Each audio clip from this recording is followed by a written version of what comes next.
Alors, Tesla vient de sortir ses résultats pour 2025. Et franchement, les chiffres racontent une histoire assez surprenante. On va plonger dedans, ensemble, pour décortiquer tout ça de manière super factuelle, histoire de comprendre ce qui se trame vraiment chez le géant de l'électrique. Et pour y voir clair, on va s'organiser autour de 3 questions, toutes simples mais super importantes. D'abord, est-ce que Tesla vend plus?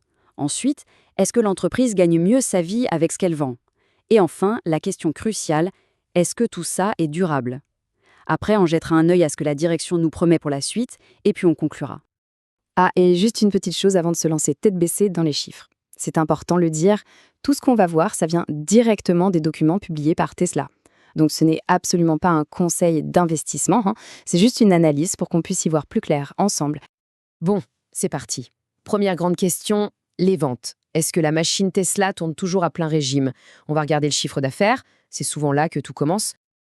Et là, bam, premier chiffre qui interpelle, moins 3%. C'est la baisse du chiffre d'affaires total en 2025 par rapport à l'année d'avant. Alors on pourrait se dire, bon, moins 3%, ce n'est pas la fin du monde. Mais pour une boîte comme Tesla, qui est synonyme de croissance explosive, c'est un signal qu'on ne peut vraiment pas ignorer. Mais attention, ce moins 3% global, ça cache une histoire à 2 vitesses. Quand on creuse un peu, on voit que les ventes de voitures, le cœur de métier de Tesla, ont chuté de 10%. C'est pas rien. Mais à côté de ça, regardez un peu ces chiffres. La division énergie et la division service, elles explosent littéralement, plus 27% et plus 19%. On se demande si Tesla n'est pas en train de se réinventer sous nos yeux. Ok, mais alors, d'où vient cette baisse dans l'automobile? Eh bien, la réponse est assez directe. Tesla a tout simplement vendu moins de voitures. Les livraisons sont en baisse de 9% et la production a suivi avec moins 7%. C'est logique, c'est purement mécanique. Mais il faut quand même remettre les choses en perspective. Oui, il y a un ralentissement, mais il ne faut pas oublier l'échelle à laquelle Tesla opère. C'est juste colossal. Cette image, par exemple, c'est l'équipe de la Gigafactory de Shanghai qui fête la 9 millionième voiture produite par la marque. Ça vous donne une idée de la machine de guerre industrielle qu'ils ont bâtie, même si elle a un peu toussé cette année.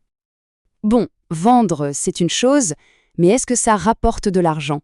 C'est là qu'on passe à notre deuxième grande question, la rentabilité. Allez, on va jeter un œil aux marges, voir si l'entreprise gagne bien sa vie. Et là, oulala, accrochez-vous parce que la comparaison est brutale.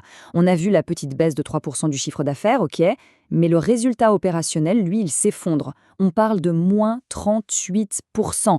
Je répète, moins 38%. Ça veut dire que la rentabilité, elle, a fondu comme neige au soleil, bien plus vite que les ventes.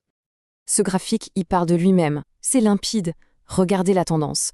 En 2023, on était à 9,2% de marge opérationnelle. Pas mal. En 2024, ça tombe à 7,2%. Et en 2025, on est à 4,6%. La chute est continue et elle s'accélère. C'est une vraie érosion de la profitabilité. La question c'est, mais où est passé cet argent? La réponse c'est dans les dépenses opérationnelles. Elles ont bondi de 23%. Et pourquoi? Parce que Tesla investit massivement. Ils mettent le paquet sur l'avenir, surtout dans la recherche, le développement, l'intelligence artificielle. C'est clairement un pari qui coûte très cher aujourd'hui, dans l'espoir qu'il rapporte gros demain.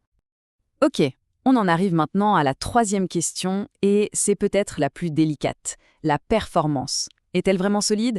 Est-elle durable? On va gratter un peu sous la surface des chiffres pour voir ce qu'il s'y cache vraiment. Alors, pour faire ça, il faut comprendre une petite subtilité comptable. Il y a les chiffres GAAP, ça c'est la norme officielle, le résultat brut, et puis il y a les chiffres non-GAAP, que les entreprises aiment bien montrer. En gros, c'est le résultat officiel, mais ajusté pour enlever certains éléments, histoire de montrer ce qu'ils considèrent comme leur performance pure.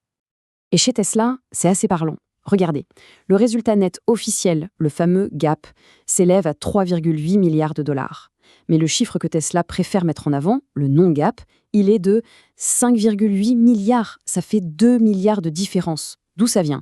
Eh bien, la plus grosse partie, ce sont les rémunérations en actions. C'est bien une dépense pour l'entreprise, mais comme ce n'est pas du cash qui sort des caisses, ils l'enlèvent de leur calcul ajusté. Mais au milieu de toutes ces baisses, il y a une lumière éclatante. C'est le cash. Le free cash flow, pour être précis. C'est l'argent qui reste vraiment dans les caisses à la fin de l'année, une fois que tout est payé, y compris les gros investissements. Et ce chiffre-là, il a explosé, plus 74%. Ça, c'est un indicateur de santé financière qui est extrêmement solide. Bon, assez regardé dans le rétroviseur. La grande question, c'est comment Tesla compte rebondir? Qu'est-ce qu'il y a dans les cartons? Voyons ce que la direction nous dit sur le futur. Alors la stratégie semble assez claire. Pour le moment, on calme le jeu sur les nouvelles usines. L'objectif, c'est de rentabiliser au maximum ce qui existe déjà. Et surtout, de se diversifier. L'idée, c'est que les profits ne viennent plus seulement des voitures, mais de plus en plus de l'IA, des logiciels, de la gestion de flotte. Et attention, l'année 2026 est déjà dans le viseur. C'est là que doivent démarrer en production de masse le fameux Cybercab, le camion semi et même le robot Optimus. Voilà d'ailleurs l'une de ses grandes promesses pour le futur, le Cybercab. On le voit ici en test, dans le grand froid. C'est clairement un des piliers sur lesquels Tesla compte pour relancer la machine à croissance dès 2026. Et ce n'est pas le seul. Le camion électrique, le Tesla Semi, est lui aussi programmé pour une production en série en 2026. Le message est clair, Tesla ne veut plus être vu uniquement comme un constructeur de voitures. Bon, arrivé au bout de cette analyse, qu'est-ce qu'on retient de tout ça? Allez, on fait le bilan tranquillement. Reprenons nos 3 questions du début. Première question, Tesla vend plus? La réponse factuelle, c'est non. Le chiffre d'affaires global et les livraisons de voitures sont en baisse, même si, on l'a vu, l'énergie et les services cartonnent. Deuxième question, Tesla gagne mieux? Là aussi, la réponse est non. La rentabilité a chuté plus fort que les ventes, avec une marge qui se réduit pour la 3e année d'affilée. Et enfin, la performance est-elle durable? Là, c'est plus nuancé.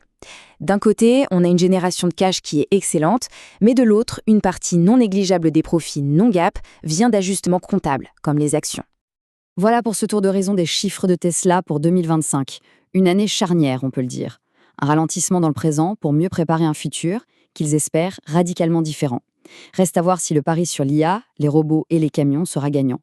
Et bien sûr, il est essentiel de rappeler que cette analyse est une simple lecture des faits publiés par l'entreprise et ne représente ni un conseil en investissement, ni une quelconque recommandation financière.